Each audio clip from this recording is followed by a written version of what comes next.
So finally, Lucas and lovely audience at home, welcome to the final Wiki Weekends video I'll be presenting of 2024. We're still recording this in December and the episode will be released in the remaining days of the year. So I thought we're going to keep with the trend that we've been going with this December, Lucas, and talk about a Christmas movie. But rather than talk about a Christmas movie that I like, or have an affinity for, or fondness for, let's talk about one that I fucking hate.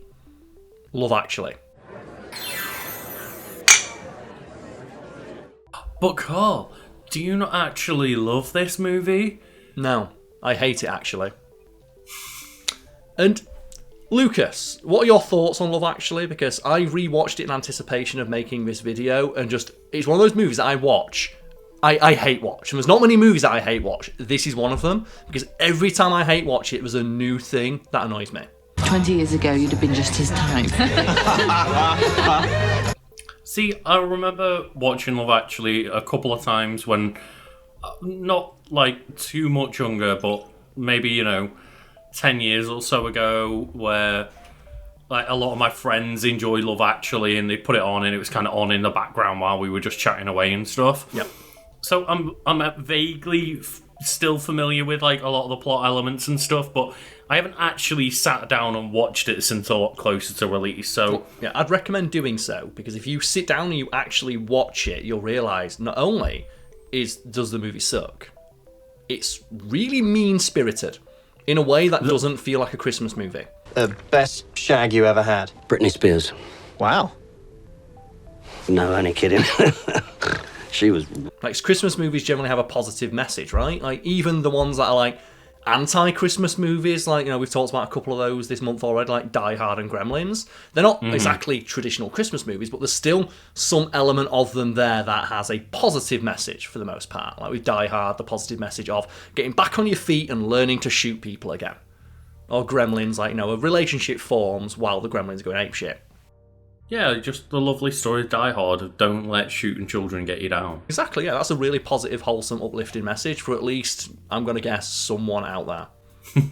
But yeah, that is one thing I remember about Love Actually, and one reason that I'm kind of quite neutral on it and never really went back to it is just it's kind of a nasty film, and even the non-nasty bits, some of it when you look back are like, oh, that's nasty in a different way, like Keira Knightley being 17. Yep.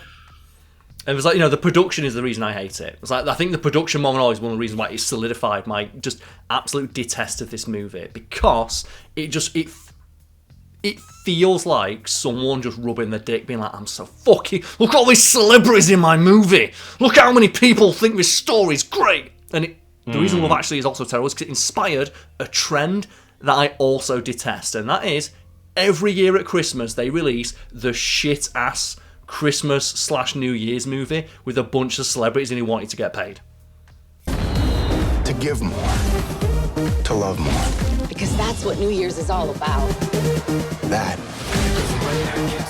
And a good party. Yeah, and one thing I do appreciate this film for retroactively is the fact that a lot of people who had watched The Walking Dead went and watched Love Actually and was wait, like, what? Wait, Andrew Lincoln's English? And there's a few actors in the film who weren't big at the time or have since gone on to have bigger roles than this movie. For example, like you said, Andrew Lincoln went on to be like, Carl! I don't know how people watch The Walking Dead and went, oh yeah, that guy's definitely American. Listen to how good his American accent is. He absolutely wasn't being made fun of by the entire cast behind the scenes having a shit American accent. But Carl! Carl! Carl! And Lucas, this can't just be 40 minutes of me talking about how much I hate Love Actually. Because this is Wiki Weekends, the series where we scour the lengths and breadths of the internet to find a wiki on a subject we want to talk about, go through it and see what kind of conversation arises as a result. So I have the Love Actually Wikipedia page in front of me now. So Love Actually is a 2003 Christmas romantic comedy film written and directed by Richard Curtis. This Christmas film features an ensemble cast composed predominantly of British actors, many of whom had worked with Curtis in previous projects. The film delves into different aspects of love as shown through 10 separate stories involving a variety of individuals, many of whom are interlinked as the plot progresses. The story begins 6 weeks before Christmas and is played out in a weekly countdown until the holiday, followed by an epilogue that takes place at the new year. And Lucas, do you remember any of the specific plot points in the film? I remember a lot of them just being like, employer wants to bang like someone underneath them. So yeah, one of the reasons why this movie is, it's a fascinating rewatch, and I would recommend anyone out there go rewatch it and watch it through the lens of this was produced in 2003, just 20 years ago. So we're in this century, right? And a lot of the actors who are in it are still currently big major celebrities appearing in big major movies. It's so horribly misogynistic. Goodness, it's a pretty little son of a bitch right there. Did you see those pipes? Yeah, no, she's terrific. And the women in it have Yeah. zero agency. Like you said, like the majority of women in this film are objects to be won. As in the case like the Keira Knightley, Andrew Lincoln storyline, where Andrew Lincoln is like the ultimate nice guy.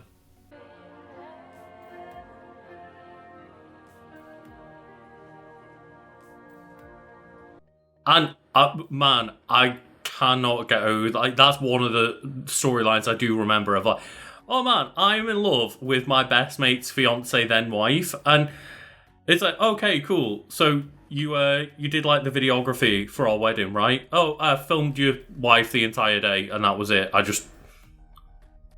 literally didn't film the wedding. I just filmed her and perved on her all day. And it's like, oh, okay, cool. So, hey, best mate, what are you going to do? Well, I'm going to now try and steal your wife from you. Yeah, and that's the thing. So I can see that being a good plot point in a movie if they address the fact how fucking weird and creepy it is. But it's played as being romantic. This is portrayed as a very romantic movie, and Andrew Lincoln's like big gesture at the end where he stands outside the door, like, tell him it's carolers, as he's like, I've loved you forever with all the signs and stuff like that. It's portrayed as being romantic, and he even gets a win because Keira Knightley gives him a kiss.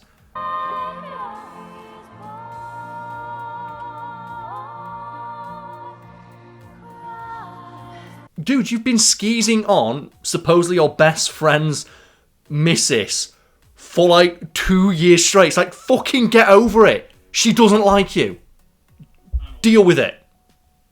And also, as I mentioned, Keira Knightley was 17 at the time of filming, and has done interviews going, yeah, in retrospect, that's weird as fuck that Weird everyone as fuck, was especially like, like the way they keep filming me. yeah, and the fact that the British public was all about just, oh, you go, adult Andrew Lincoln, trying to get his 17-year-old girl. You've stayed rather close, haven't you? Yeah, but we'll go through the various like plot points in the movie though. The first is Billy, Mac and Joe. And that's probably the only one in the film I think is remotely wholesome, because it's just Bill Nighy, who's just a washed up like singer who had a Christmas hit like 10 years ago, and he's just a drunken arsehole who doesn't give a fuck anymore. Yeah, that one I remember not being too bad, but it's like the fact that there's 10 different plots in this movie, you can't even remember half of them. And there was meant to be more plots, which we'll get to when we get to the production stage, but that's the one story that I don't mind, because that's actually a pretty wholesome message where it's about friendship.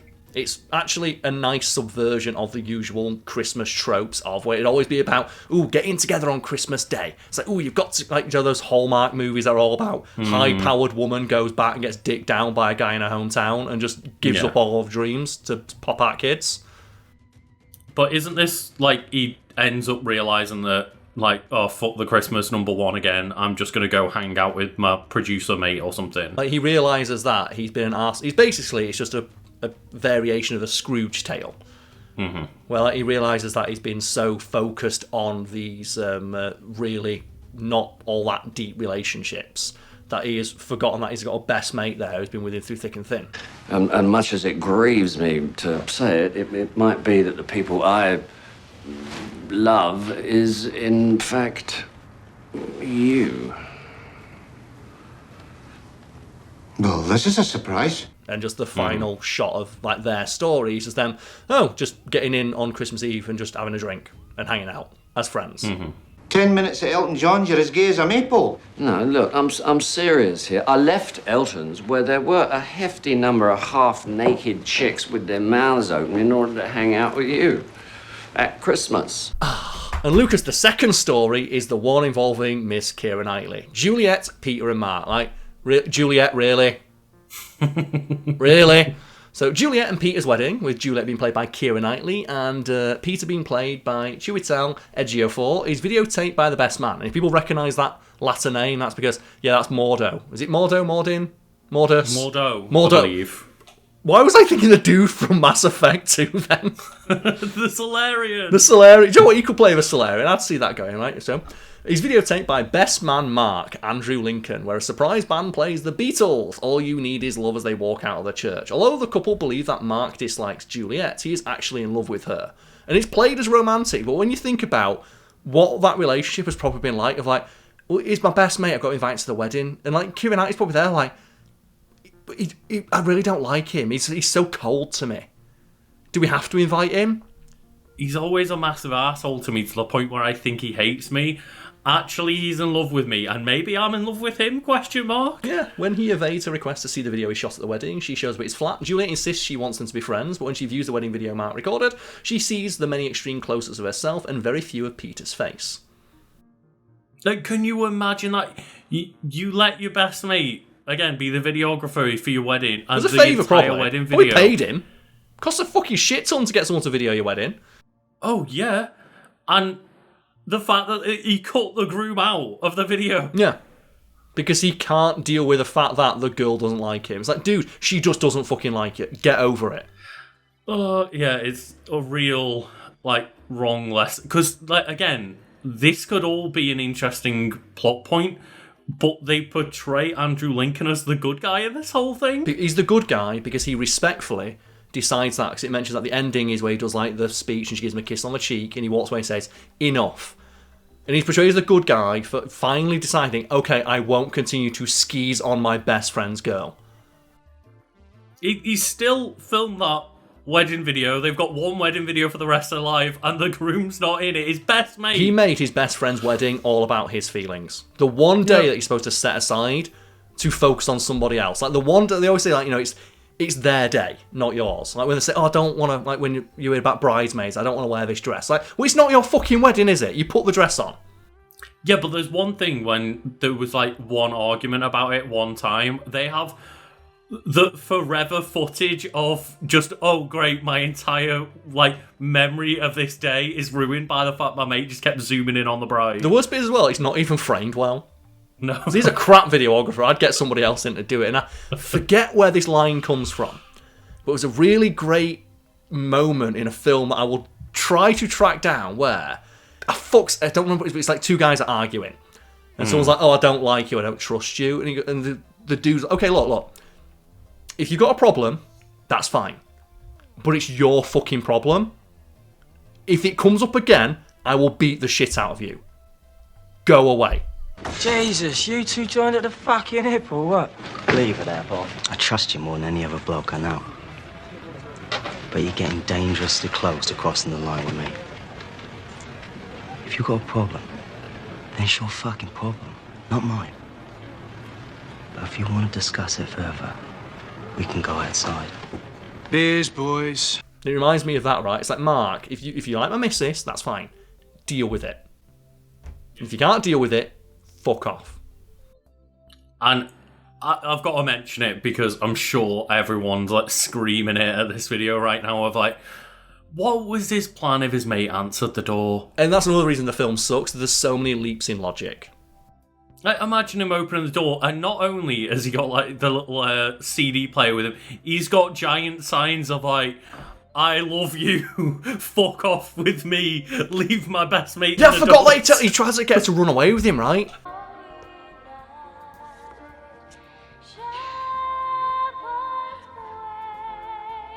Yeah, I think so. Do you know what the biggest leap in logic for me? It's where the little kid runs through the airport post 9/11. And we know it's post 9/11 because this is another thing that the film's it's so cringy and so... It's like, no, you didn't do this. The opening of the film directly references 9/11. And they have a voiceover. He mentions here, look, a voiceover opens the film, commenting that whenever the narrator gets gloomy about the state of the world, he thinks about arrivals at Heathrow and the pure, uncomplicated love of lovers, friends, and families welcoming loved ones. He also points out that the messages from 9/11 victims to their families were of love, not hate. When the planes hit the Twin Towers, as far as I know, none of the phone calls from the people on board were messages of hate or revenge. They were all messages of love. If you look for it, I've got a sneaky feeling you'll find that love actually is all around. It's just that thing of like, fuck off with your I'm not saying you can't reference 9/11 in your piece of media. The game I replay every Friday on stream, Metal Gear Revengeance, does that. Like the good old days after 9/11. Don't reference people who died in 9/11 to sell your shit-ass romantic comedy, which isn't romantic. You might as well, the film came out in 2003, so 9/11 was 2 years prior. That's the thing, is how fresh it is, right? It's when it's 11 years on as Metal Gear Rising and Revengeance, it's like, okay, there's been a bit of distance. When the time that they were writing and producing this film, it had happened like less than a year ago, probably.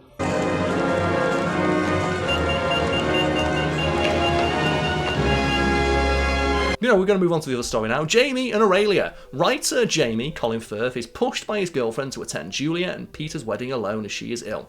He returns before the reception to check on her, discovering that she is cheating on him with his brother. Crushed, he withdraws to a French cottage where he meets a Portuguese housekeeper, Aurelia, who does not speak any English. Despite not sharing a common language, a mutual attraction grows. And this is like the theme of like women as an object to be earned. Yeah, doesn't he learn like 2 sentences and one of them is "Will you marry me?" Yeah, and she learns a bit of English, but like, and you could say, oh, that's romantic. He learned another language to propose this woman, but like, so much of their story is him just creepily leering on this woman who is in a subservient position to himself. Like, she is the housekeeper, he is the wealthy writer who's like paying for the cottage. There is a definite power imbalance there that is being taken advantage of. Just leave it.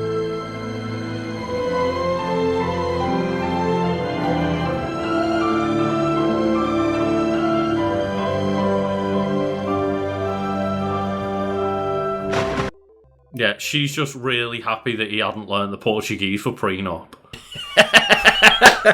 Let's get, and then we have Lucas. This is the one.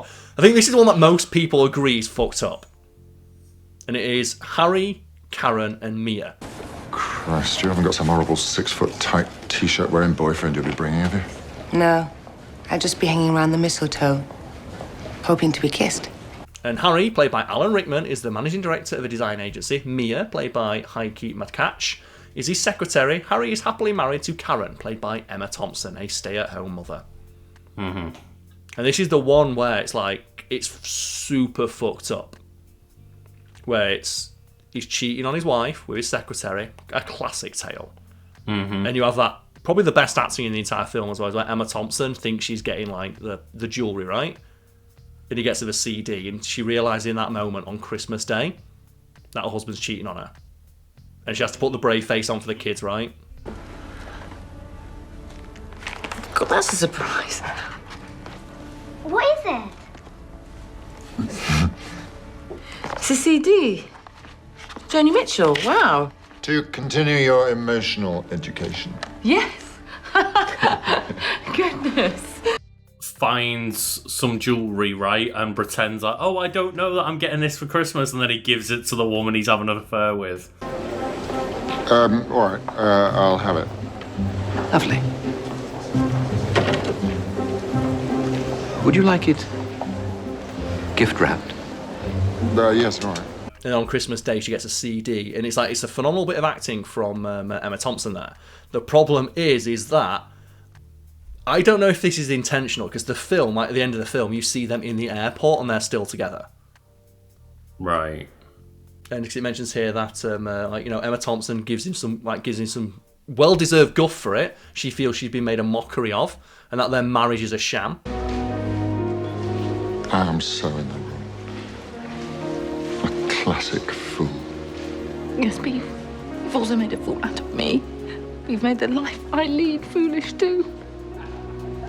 Harry comes clean and admits he's been foolish, but you see him in the airport at the end of the film together. How are you? I'm fine. I'm fine. But I've always read that as they're clearly divorced because she's so cold towards him. But you know the film is portraying it as, oh no, they got over their differences. And it's like, no. In my head, she divorced his ass second one. And, like, they're meeting up together for Christmas to, like, For the see sake the of the kids or yeah. whatever. But you know that's not the way it's, like, intended, right? You know it's intended as, no, she forgave him. It's like, no, she divorced his ass second one. Yeah, because as you say, Cole, none of the women in this movie have any form of fucking agency or anything. They don't. Like, they exist to be subservient to the men in their lives. Speaking of which, the next story is David and Natalie. David, played by Hugh Grant, Karen's brother, and the recently elected Prime Minister, is single. Natalie, Martine McCutcheon, is a new junior member of the household staff at 10 Downing Street. And it's like, again, and this is like the biggest power imbalance in the film, because you have arguably the most powerful man in Britain, save for a member of royalty, skeezing on a member of his staff. Like you. Hello, Natalie. Hello, David. I mean, sir. Shit, I can't believe I've just said that. And now I've gone and said shit. Twice. I'm so sorry, sir. Yeah, again, another person where it's just, oh, I have power over you and I'm going to skis on you again. It's also as well, like, just in keeping with the film being horribly misogynistic and really mean-spirited, every single time he asks someone, I'm like, oh, that new girl. Does anyone know about her? Oh, the fat one. You know Natalie, who works here? The chubby girl. Ooh, would we call her chubby? I think there's a pretty sizable ass there, yes, sir. Huge thighs. Yeah. Or whatever. Ooh, would we call her chubby? I think there's a pretty sizable ass there, yes, sir. I think there's a pretty sizable ass there. Sizable ass there. Sizable ass there. Sizable ass there. Sizable ass there. Sizable ass. Yeah, and, like, oh, it gives real, like, Bridget Jones energy as well, right? Of another movie starring, like, fucking Hugh Grant and Colin Firth. Yep. And just very mid-2000s energy of, like, Hugh Grant and Colin Firth calling very normal-looking women fat. But, in fact, perhaps despite appearances, I like you. And just like, and I know it's supposed to be played as a joke. Like, the joke is like every time it happens, Hugh Grant goes, "What? No." But I don't know, because I don't have enough faith in the writer of this, that they intended for Hugh Grant's look of surprise to be that he doesn't think she's fat.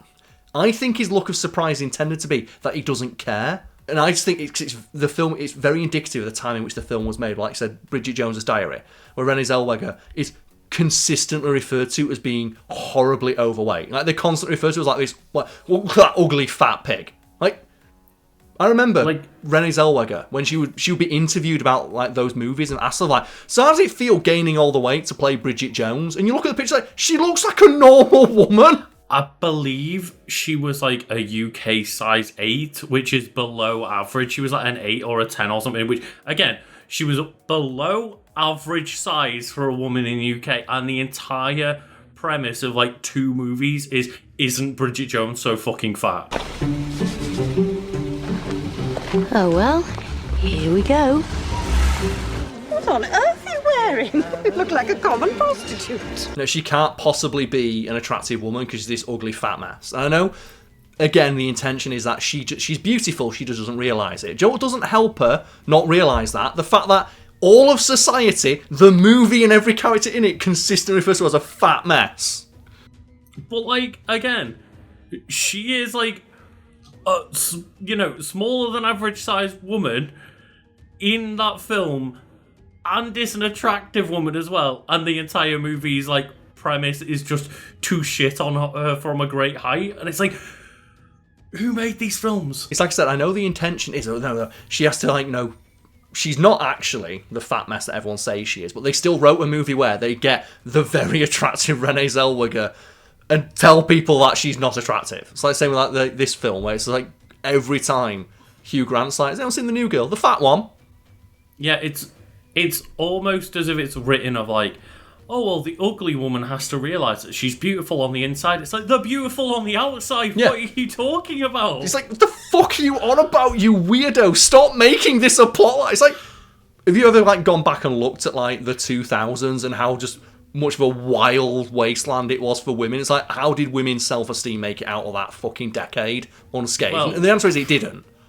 I mean, let's not like act as if it's much better now. Where just, you know, for context of when this movie's coming out, like December 2024, of like recently in a lot of the newspapers, it's like, is Ariana Grande okay because she's so skinny? Like during the filming of Wicked, it's like, leave her alone. Then simultaneously, there was a picture came out of Sydney Sweeney, the very attractive woman Sydney Sweeney, where she's just wearing a bikini. I was like, look at this awful fat mess. It's like, it's fucking Sydney Sweeney. Jesus fucking Christ. What, you go back to the 2000s, it was even worse, believe it or was not. like the red circles around women in bikinis on beaches, right? Like, you had women's like magazines, women's interest magazines that seemingly hated every woman in them, where they would literally go and circle like cellulite on celebrities and joke about them being like, fat. Everyone fucking has it. Sorry, just. And then you have like it's the infamous image. I think it's Christina Aguilera on stage wearing a pair of like hip hugger jeans, and she's like just absolutely just stacks like badonk all day. And like the headline is like, oh, look at these porky pins. Yo, when they were like calling Britney Spears fat for like. It's wild. Or Shakira. That's the one that gets me. Like a woman who literally has a song about how bodacious and just rotund her ass is and how every guy wants it. And they genuinely tried writing articles like, isn't Shakira an ugly fat man? It's like, no, it's Shakira! Who the fuck wrote this? What monster wrote this? I just like apologise to like I apologise for the language. Everyone out there. Yeah, I apologise to the language, and like, you know, me and Lucas do not believe any of this, but it's just you have to use the language that they do, because otherwise it kind of lets them get away with it, doesn't it? Exactly. Like it's letting them off if we don't call them out for it, right? Like if we try and soften the language used, like no, that's what they said. That's how bad it was. Like there were literally documentaries on TV where they follow people around with a camera calling them like a wobbly fat arsehole. And again, how bad it still is of like, oh, Ariana Grande must have an eating disorder. She's not healthy and all this. Leave the woman alone. So I wonder why. I wonder why the women in Hollywood feel like they can't fucking win. Because like I said, like both sides of the spectrum, right? Ariana Grande's too skinny. Sydney Sweeney's too fat. So what do you want? Yeah. Why is it there are so many unmarried women in their 30s these days, Bridget? Well, I don't know. Suppose it doesn't help that underneath our clothes, our entire bodies are covered in scales. Anyway, we'll move on. Daniel, Sam, Joanna, and Carol. Daniel, played by Liam Neeson, Karen's close friend, mourns the recent death of his wife. Joanna, as he tries to care for his stepson. Sam has fallen for an American classmate, also named Joanna. Oh, this is the one where he like teaches the kid how to like flirt with women, right? Yeah. Make big grand gestures. I think I vaguely remember it being really weird as shit. Well, it's basically just like, you know, women can be won, right? There's a certain like series of steps you have to do to win the affection of a woman. That's how it works, right, Lucas? And it's like, oh, if you're... Does he like become like part of a band or something in like a week? He tries to perform in the school play. And like, admittedly, that's it, yeah. I think this story kind of gets away with it because it's a little kid. And a little kid's not going to understand, like, it's just, what do you like this girl? Yes, I do. What does she like? Why don't you take an interest in one of her interests? That way you can get to know her as a person.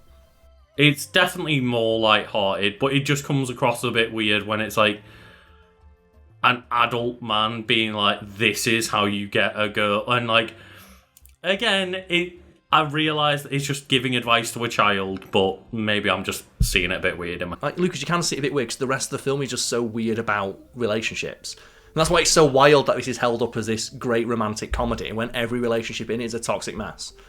Is like, because of the weirdness I feel around other elements of the plot and writing in this movie, it probably makes it just framed weirdly in my brain. Yeah, like, speaking of which, Sarah Carl, and it's Carl with a K as well, so hey-ho, and Michael, Sarah, Laura Linney, first appears at Juliet's and Peter's wedding sitting next to Mark, an American, working at Harry's graphic design company. She's in love with creative director Carl, played by Rodrigo Santoro, a.k.a. Xerxes from 300. Yes. You must be Xerxes. Oh, yeah, shit. he's that dude. That's why he's so fucking ripped. Because he's Xerxes.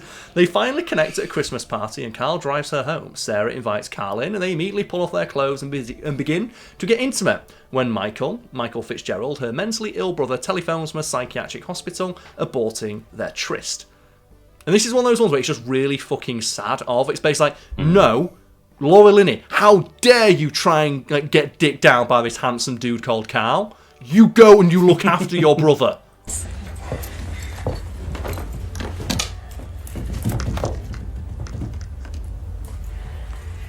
You have a responsibility. You can never take a day fucking off because you have a responsibility to a man who needs you. So let her get dick down.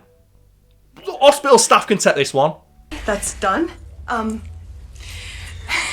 don't you come upstairs? It's fully acceptable for people to go and hook up with Carls out there for Christmas. It is indeed, yes. It's just this is one that annoys me because Laura Linney, she's so beaten down. She's every scene she's in, she looks like a kicked dog. She looks so sad, and the only time she has any happiness is when she's getting the fuck on with this handsome dude.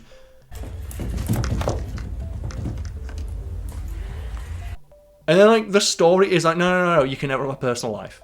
You're never allowed to have a personal life. How dare you take one day out for yourself to go get some? Which just smacks of getting a misogyny of women getting criticised for having a job and a kid. So how dare you ever take time out of your life to enjoy your love life, to enjoy your femininity? How dare you enjoy just something without keeping in mind the man who you owe your entire life to, apparently, even though she's given up so much for this dude? It's come on!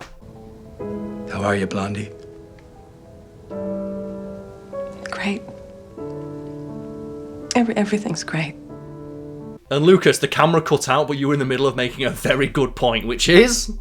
Yeah, I was just saying that, the first time we get seemingly a main character in a plot line that's a woman is a woman just getting laid and not taking advantage of a fucking power dynamic or anything. There is nothing ill about that relationship. It is just, hey, we both want to get some, and we both fancy each other, so let's go for it. Two consenting adults wanting to engage in a physical relationship. And all of a sudden, oh no, the woman can't be going out there and having sex when, again, there's nothing wrong with the relationship, but every other man in this movie is cheating on his wife, hitting on his secretary or his employee or his housemaid or whatever. Yep. And that's all fine and romantic, Carl.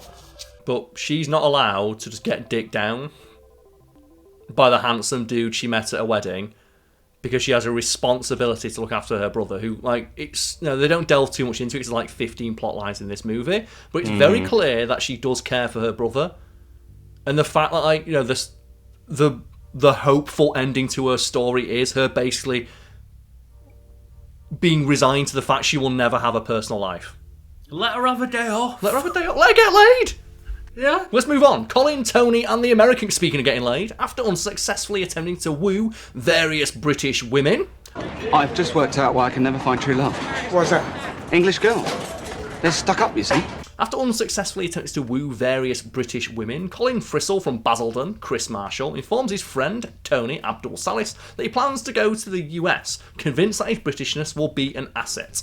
Colin, you're a lonely, ugly arsehole, and you must accept it. Never. I am Colin, god of sex. I'm just on the wrong continent, that's all. And he goes to Milwaukee and again, Lucas, Laura Linney cannot enter into a consensual relationship with a handsome dude she met at a wedding where there's a mutual attraction spark. And it's portrayed as a good thing that she agrees that, you know what, the pursuit of just my carnal desire, just having a physical relationship because I was attracted to someone, that's a bad thing. The very next story listed is a guy who's I'm going to go to America and get laid. And literally his story is he walks into a bar and second one gets into a threesome with two American women. Are you from England? Yes.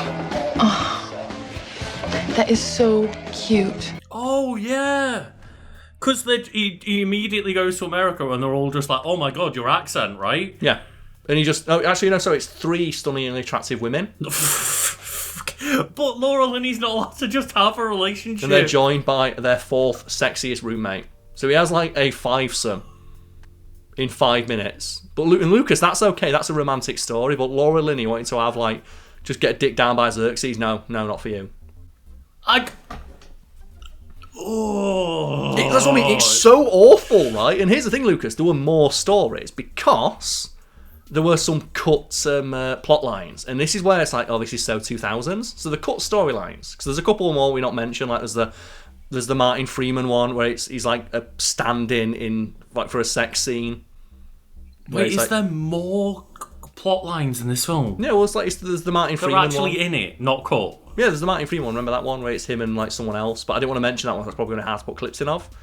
Him as Rufus, played by Rowan Atkinson, who sells jewellery in an early cut of the film. He was supposed to have magic powers, but I thought that's fucking stupid. Let's cut that.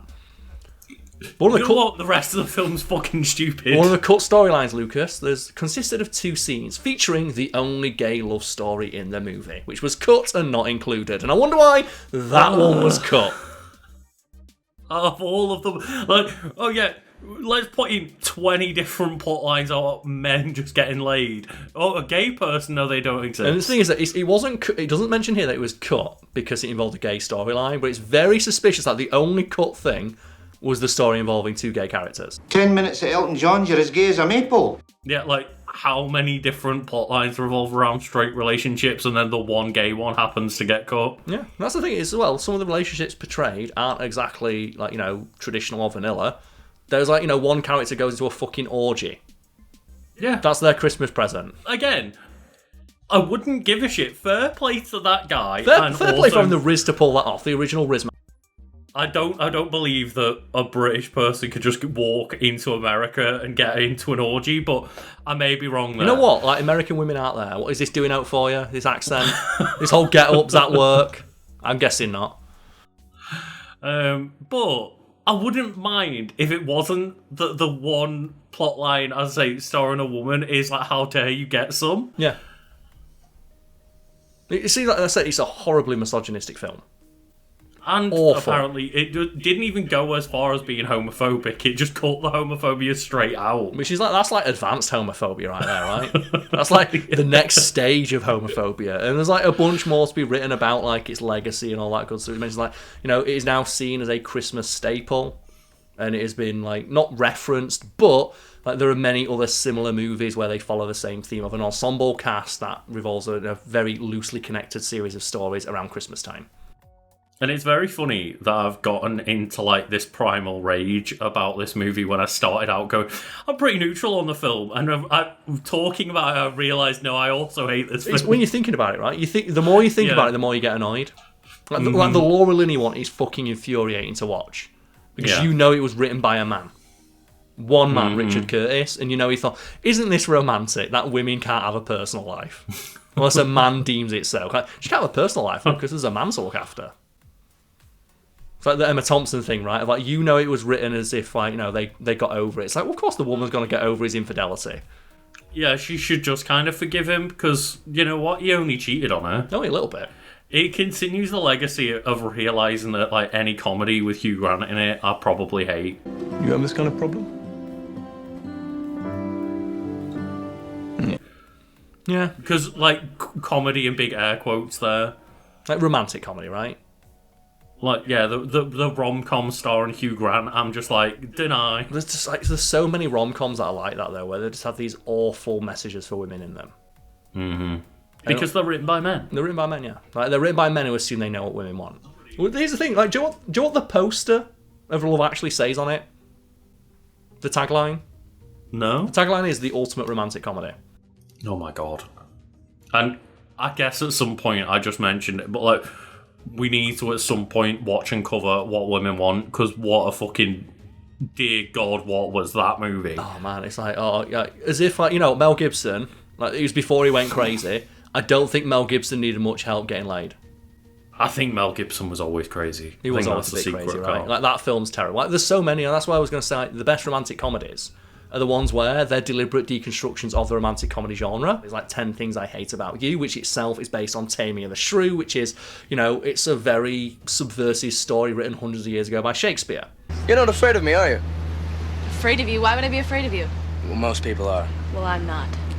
Well, maybe you're not afraid of me, but I'm sure you've thought about me naked, huh? Am I that transparent? I want you. I need you. Oh, baby. Oh, baby.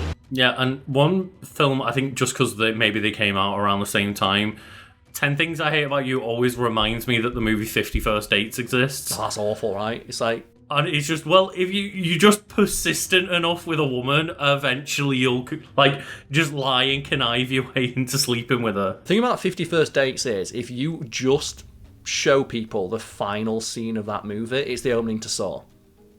Where it's like, people don't remember 50 First Dates. The basic plot is, it's a romantic comedy where Adam Sandler encounters a woman who has short-term memory loss. Or long-term memory loss, I think. I'm not sure what the exact term will be, but she can't remember more than a single day. She can't create new memories. So every single day, she lives the same day. And in her brain. Like every time she goes to sleep, her memory resets, so she always wakes up on the same day. She can't form long-term memories. And what Adam Sandler does is, well, you know what? I'm just going to use this as an opportunity to try and skis on her. Because every time I fail or fuck up, she's going to remember the next day, so I can just try again. Hey, help me, please. Stupid Howley. Whoa! That's right. So then he learns information about this woman to slowly trick her, turn a terrible first date into the best first date. Yeah, like he's effectively tricking her into thinking that he's a perfect partner, and eventually they get married because it's a romantic comedy. And of course, it's romantic that he does it. It's not terrifying at all that this man is weirdly obsessed with trying to date someone who has serious mental issues. And then isn't it like that they frame her dad as like a bad guy for being protective of his daughter and telling this guy to back the fuck off? How dare he be protective of his daughter who literally can't form long-term memories, and especially when the person who he's trying to protect her from is openly trying to take advantage of her. He's just stalking her. Yeah, and he's trying to take advantage of the condition. Let me ask you something. What's in it for you? What do you get out of this? I don't know. And the ending of the film is they get married, and she wakes up on a boat. So first of all, she wakes up. Keep in mind, every time she wakes up, she thinks she's in a childhood bedroom or a teenage bedroom. So she thinks she's like still really young. So she wakes another up, part that's really weird, right? Is like it's an accident that happens when she was a teen. Yeah, but she wakes up in an unfamiliar location, so already terrifying. And there is a tape in front of her with her name on it, telling her to play it.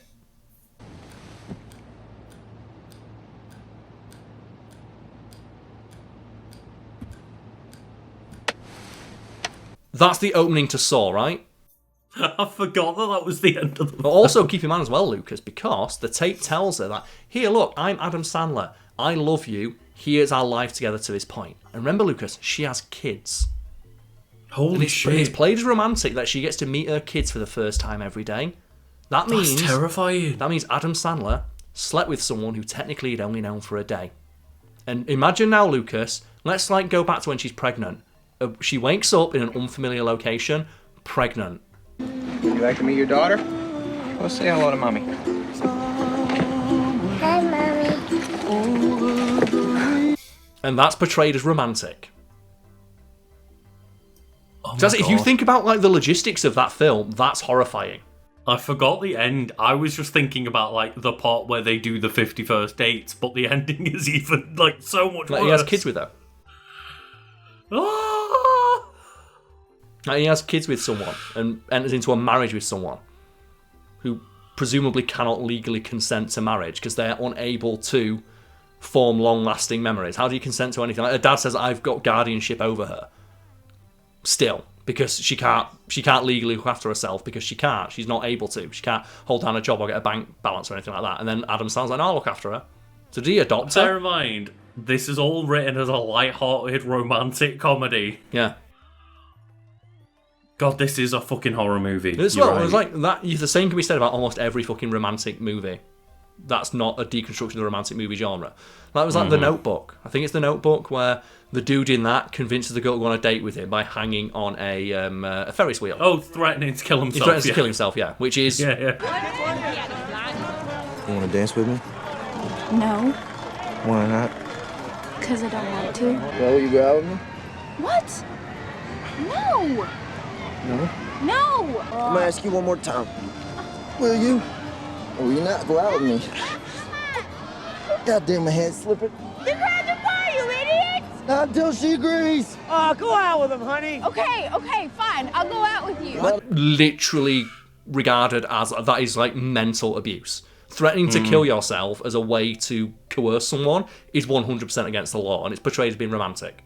Yay! So folks at home, let us know which Christmas movie or romantic comedy you fucking hate, and explain why. Let us know what's just the most terrifying out of the quote-unquote romantic comedies out there. And what I'd like to hear from, particularly, is women. Women, let us know which romantic comedy you would absolutely be terrified to be in the place of the woman in it. And why should the comment just say all of them? All of them, yeah. Well, it's like I mentioned briefly, like the Hallmark movies, where it's like the story always is high-powered woman who has a job, a life, and an agency learns about. Wouldn't it be better if you moved back to your hometown and just got married and had some kids? Oh God! And like the plot of every single one of those movies is like no. Like Family Guy makes a joke about this. Like it's an actually good Family Guy joke where just the woman's like, I'm a high-powered lawyer with a job. I was wondering if you're free for coffee. Oh, no, I can't. I've got a lunch meeting and then a meeting after lunch. After that... Over the next 90 minutes, I'd like to show you that all your problems can be solved by my penis. And obviously, like, I know that this discussion has, like, gone various places, and we do appreciate, you know, all guys, gals, and non-binary pals watching these, like, videos, but just, it is very interesting when these films are all, like, predominantly written by just straight men with putting these, like, women in precarious positions, and that's just why we're particularly asking for the perspective of women in the comments, like, in that regard. Yeah, and the fact they frame these things as being romantic when they're absolutely not.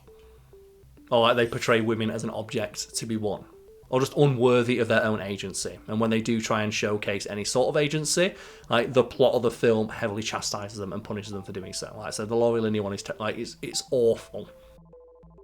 Yeah, if people couldn't tell, that put me into just a seething rage. It's just because, like I said, she plays the entire thing like she's a beaten dog. Like you can tell that, like when you're watching her in that film, she's only in it for like 10 minutes, but you know, she has never had a fucking day off because of like her nightmare of her brother. And I'm not saying like, you know, him having mental issues is like a reason to dislike him. It's just that she deserves one fucking day off.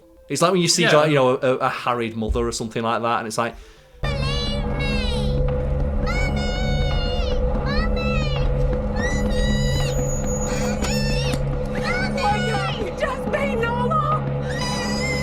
you deserve a day off. Like, we can get someone else to look after your kids for a day. And you've looked after them enough. Go take one day off. Go get a bath.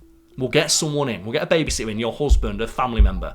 Take a day off. Your life should not be your kids 100% of the time.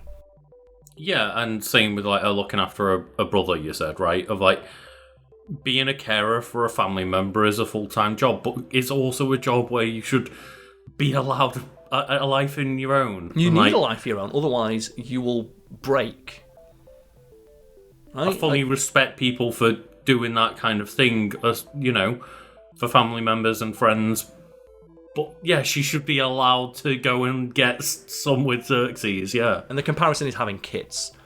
You know, when you have kids, that should be your priority, but it shouldn't be your only concern. You are allowed to have a life. You're allowed to have a work. You're allowed to have a job. You're allowed to have relationships. You are able to, like, you know, go out there and do things without your children, as long as they are cared for and looked after, and you know they are a part of your life. And it's just, but there's so many movies and media where they portray women trying to do anything other than child rearing as bad.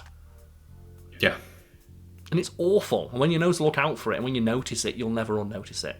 And all you do is you wait till the end of the episode or the film and go, who is this written by? Oh, a man. Cool.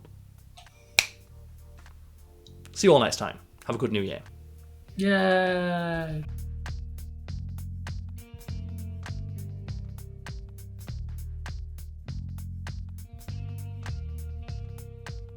So for everyone at home who's still watching, we have one last thing to say, don't we, Lucas? We do indeed, and that's just a special thanks to those on our shout-out tier over on our Patreon. And it's lonely at the top this month because there's one person we need to shout out, and that person is B of Awesome. Cheers to you.